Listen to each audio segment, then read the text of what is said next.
So, the topic that I chose to research for this blog was digital security. I was pretty interested in this area during the lecture, and I thought it'd be beneficial to learn more about it. I consider myself pretty aware of common sense dangers of online safety, and I actually think this is due to the fact that when I was in middle school, I was assigned to research identity theft, and this has actually stuck with me ever since. There are just some things that I came across in that project, facts that I came across that I feel like I actually think about them quite frequently.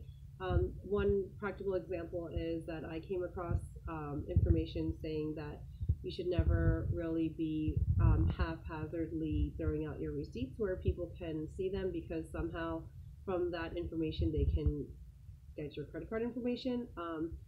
I don't think that this is possible in this day and age, but because I came across that information, I actually try to be pretty careful about what I do with my receipts. At this point, I'm probably living life as like uh, it's probably a urban myth, but it's just an example of how it kind of stuck with me. I found a pretty good resource that outlines several areas of digital security, and I would highly recommend that to everyone. It was pretty easy to understand, and it was quite long, but it was broken up into sections, and it was pretty comprehensive. But the part that interested me the most was phishing. And so in that article, they did give some practical steps to protect yourself or protect people from phishing. And so there were five um, pretty simple preventative measures. The first two I didn't think were super helpful for my age group of students, but the last three I felt like were pretty good. So the first and second one are see if you can spot out spelling and grammar mistakes and check to see that the URL is exact and not just similar. I think these two things are pretty hard for middle schoolers to, um, I guess, be aware of just because their spelling and grammar um, habits may not be where, at an adult level, so it might, things that might not jump out at them as mistakes. And then third, fourth, and fifth are third was be aware of strange email addresses if you don't recognize who the sender is or it's like a really long address. It's probably something that may be dangerous. The fourth one was anything that's too good to be true. I definitely know that these things really do hook some kids in.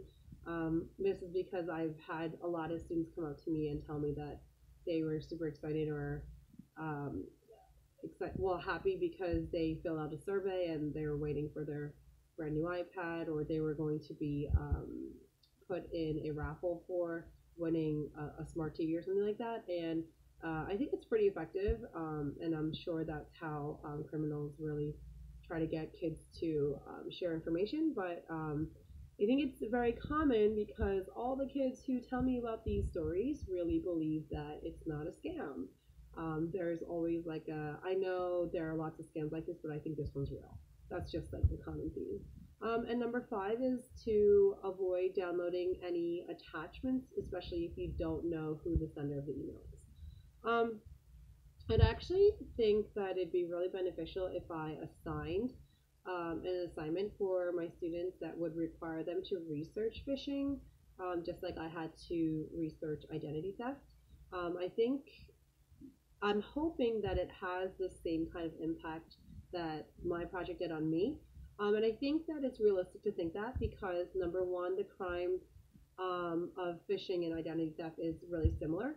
And I think that similarity is important because I remember being really engaged with the research because it had to do with crime and who it certainly wasn't boring. And I think I wanted to learn about how I could protect myself from it. And, obviously when I'm in middle school or upper elementary grades, I didn't have a credit card, but I don't know, it was just kind of interesting to me. Maybe I was excited about the future of being a grown up or something like that. I don't know.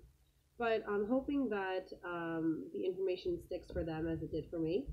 And a really practical way that I can model this kind of safety or just an awareness of phishing in the classroom would be to make a comment about it every time an advertisement kind of pops up. And this happens frequently, and I hate it. It's super annoying, so I'm going to try to take a negative and make it into a positive. I noticed over this year specifically, when I'm on my school laptop and I have it projected, there will be these little ads that slide up to my screen from the bottom right corner, and it has like a box at the bottom right corner, and it is just click here to purchase such and such. And sometimes it has to do with Windows and a virus protection. Sometimes it has to do with random PC computer games. I don't know how or why I'm receiving these. I don't ever download anything onto my computer at school. So it's super disruptive. The kids love to freak out when it comes up, and because they want me to know that it's there and X out of it as soon as possible, and they think it's hilarious. And it's fine, to have fun and laugh. I love that. But if any of you guys know how to get rid of these advertisements, please let me know. I haven't really researched trying to get rid of them because I just kind of assume that it's not really possible because it's a way for people to make money. So why would it be hard? Anyways, okay. Well, thanks for watching and listening to my vlog. Okay, bye.